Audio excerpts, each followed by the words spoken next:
person who's written a song tends to be the one person who sees that one song all the way through, from the idea they have in their head at first. He was the quiet heartbeat behind the world's most flamboyant band, the silent anchor in a tempest of rock and roll majesty.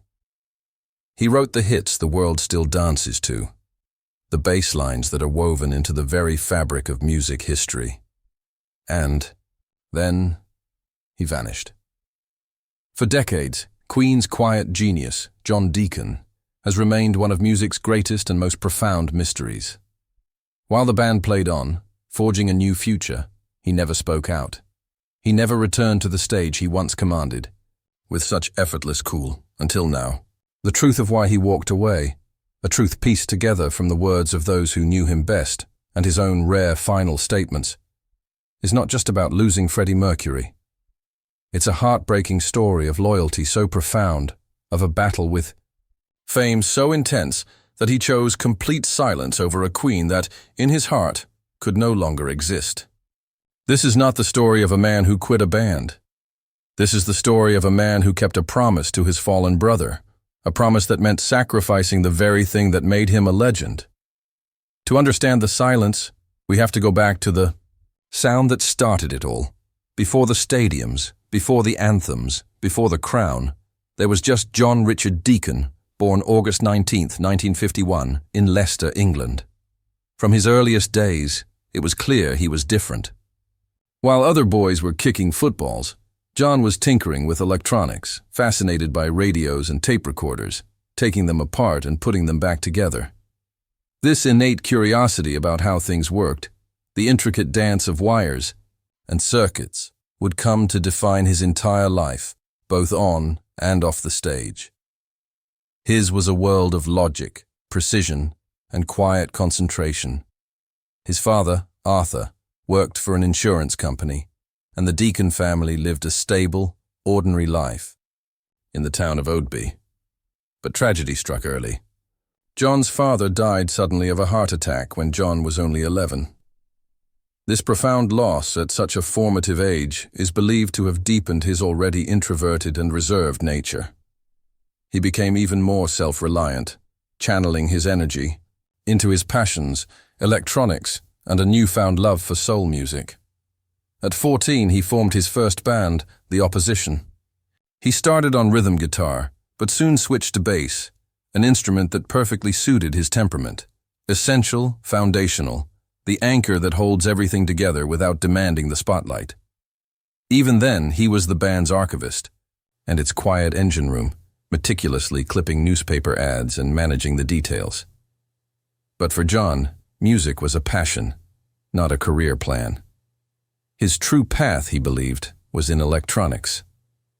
He left his band in 1969 to pursue a first-class honours degree in electronic engineering at Chelsea College in London.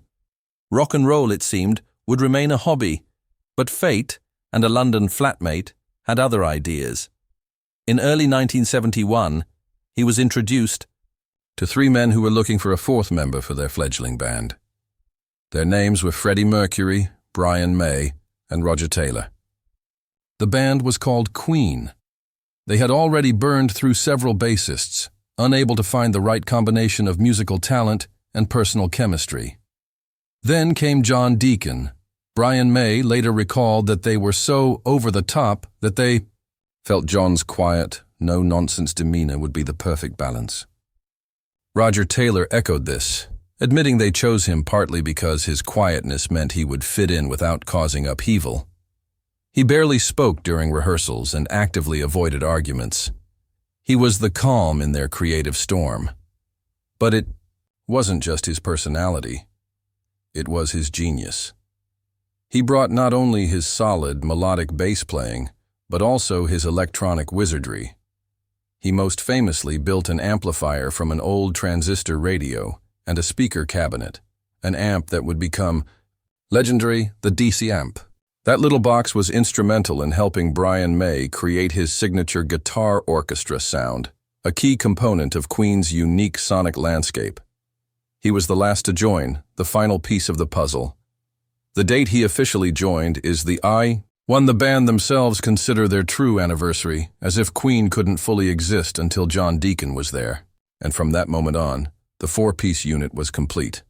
A volatile, brilliant, and explosive combination of three extroverted showmen and one quiet man who just wanted to play his bass. He was an accidental rock star, a man who joined a band as a hobby and found himself strapped into a rocket ship aimed at the sun. For a time, it was the greatest adventure on Earth. But the same forces that propelled him to stardom would eventually become the very things he could no longer endure. In the dazzling constellation of Queen, Freddie was the supernova, Brian the fiery comet, and Roger the thunderous explosion. John Deacon was the gravitational force holding it all in orbit. His presence was often felt more than it was seen, a steady, pulsing anchor in a sea of theatricality. But to mistake his quietness for a lack of contribution would be to miss the very essence of his genius. John Deacon wasn't just the bassist. He was Queen's secret weapon. His bandmates recognized his quiet authority almost immediately. Freddie Mercury once cautioned an interviewer, "Don't underestimate him, he's got a fiery streak under all that." This fiery streak manifested not in arguments, but in his songwriting. Starting with the band's third album, Sheer Heart Attack, Deacon began to contribute at least one song per record, and his compositions were transformative. He wasn't just writing album fillers, he was writing global hits that often redefined the band's sound. Consider his first major hit single, You're My Best Friend. Released in 1975, it was a pure, joyful pop song dedicated to his wife, Veronica, whom he had married that same year. It was a stark contrast to the operatic rock of Bohemian Rhapsody from the same album, showcasing a warmer, more accessible side of Queen. The song was a massive international success, proving that Queen's magic wasn't confined to hard rock.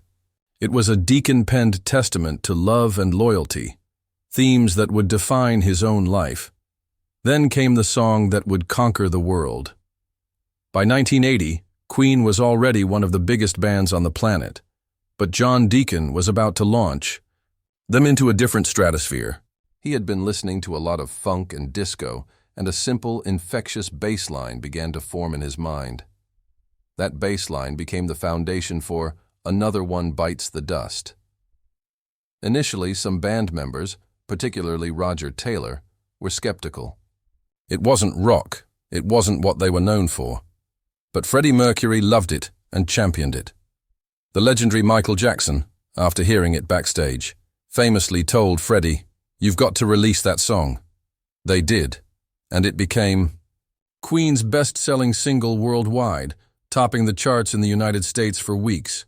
It brought Queen to a new audience, dominating dance floors and urban radio stations. The quietest man in the band had written their biggest, funkiest, and most globally recognized hit. Deacon's hit-making prowess continued with I Want to Break Free from the 1984 album The Works. The song became a worldwide anthem of liberation and defiance, its message resonating with oppressed people from South America to Eastern Europe. While its iconic music video, a parody of the British soap opera Coronation Street, caused controversy in some parts of the world, the song itself was a testament to Deacon's ability to craft powerful, When John joined Queen, he was the youngest, the new boy, in a group of already established friends. Freddie, perhaps recognizing a fellow shy soul beneath the surface, immediately took John under his wing. He became a mentor, a protector, and a source of encouragement. Freddie understood the immense pressure that came with being in a band as explosive as Queen, and he saw how that pressure weighed on John. Peter Freestone, Freddie's longtime assistant, observed this dynamic up close, stating, "Freddie took John under his wing because he was the new boy. He was shy, not like Brian and Roger. He wanted to protect him. This protection created a safe space for John to grow, not just as a musician, but as a songwriter." Freddie was Deacon's biggest champion within the band. He pushed John to bring his musical ideas forward and often helped him develop them. This collaborative spirit led to some of the band's most heartfelt songs. It's telling that one of their Most powerful anthems about unity, Friends Will Be Friends, was a joint effort primarily between Deacon and Mercury. Peter Freestone noted that John was often the only one who explicitly acknowledged how much Freddie had helped him with his songs, a testament to their close working relationship. Their friendship wasn't one of wild nights out. It was built on a deeper, more personal connection. They were allies in the studio and confidants away from it. While Freddie's closest social friend was arguably Roger Taylor, his bond with John was one of deep, unspoken loyalty. Deacon was a family man first and foremost. He married his wife Veronica in 1975 and was the first in the band to start a family, eventually raising 6 children. This grounding in a normal, private life was something Freddie, who lived a much more public and chaotic existence, deeply respected. John provided a link to a world outside the rock and roll circus, a world of quiet stability. In turn, Freddie provided John with the shield he needed to survive in that circus. Freddie drew all the attention, soaking up the spotlight, and, in doing so, allowed John to remain comfortably in the shadows where he preferred to be. This dynamic was the key to John's ability to cope with a level of fame he found inherently uncomfortable. He was an accidental rock star who had found a way to navigate the storm by hiding behind his brilliant, flamboyant friend. The system worked perfectly. Freddie could be the spectacle, and John could be the anchor. This symbiotic relationship is the absolute key to understanding what happened next. The very foundation of John Deacon's career in Queen, his emotional and psychological support system, was Freddie Mercury. For 2 decades, this bond allowed him to thrive against his natural inclinations. He could handle the stress, the touring, the all-consuming nature of the band, because Freddie was there, leading the charge and absorbing the impact. But what happens when the shield shatters? What happens to the quiet man when the voice that protected him is silenced forever? For John Deacon, the loss of Freddie would be more than losing a friend or a bandmate. It would be the loss of the very person who made his life in Queen possible. As one observer close to the band put it, without Freddie there, John was not able to stay in the band. I don't think John could face any of it. The writing was on the wall, long before the final curtain fell. The end of Freddie would mean the end of Queen for John Deacon, because in his heart, Freddie was Queen. Long before the tragedy of Freddie Mercury's illness cast its long shadow, the gilded cage of rock stardom was already beginning to lose its shine for John Deacon. The narrative of his departure is often simplified, centering solely on his grief. But the truth, as confirmed by those around him, is more complex. His retreat from the world wasn't a sudden act, but a slow, gradual withdrawal from a life he was increasingly finding unbearable. The cracks began to appear in the mid-1980s, a period of unimaginable